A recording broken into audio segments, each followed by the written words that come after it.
আসসালামু আলাইকুম।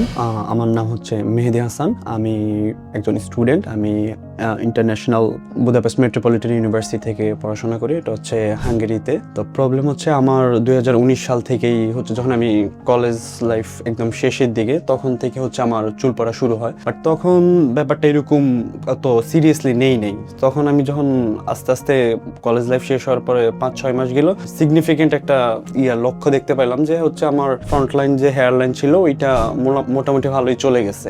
তারপর থেকে একটু টেনশন হওয়া শুরু হলো, বা আমার কাছে একটু খারাপ লাগা, বা আমার কনফিডেন্স হারিয়ে ফেলা, যে কোনো কিছুতেই হচ্ছে একটু খারাপ লাগা কাজ করে। তখন থেকে আমি একটু জাস্ট হেয়ার ট্রান্সপ্ল্যান্ট সম্পর্কে জানার চেষ্টা করার পরে তখন থেকে ডিসিশন নিলাম যে হয়তো বা একটা সময় করব। তো এখন আমার কাছে মনে হইলো যে এই সময়টা আমার হেয়ার ট্রান্সপ্ল্যান্ট করার মতন একটা ক্যাপাবিলিটি হয়েছে, বা আমি নিজেই ডিসিশন নিতে পারছি যে না, হ্যাঁ, করাটা উচিত আসলে।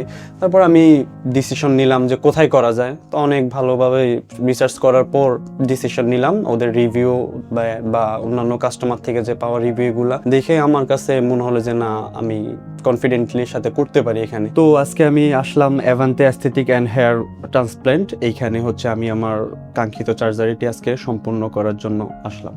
সো মোস্ট প্রবাবলি 6 মান্থ পর আমি আমার যেই জার্নিটা যেই আমি আউটফলটা পাবো ওইটা নিয়ে আপনাদের সামনে আবার হাজির হবো ইনশাআল্লাহ।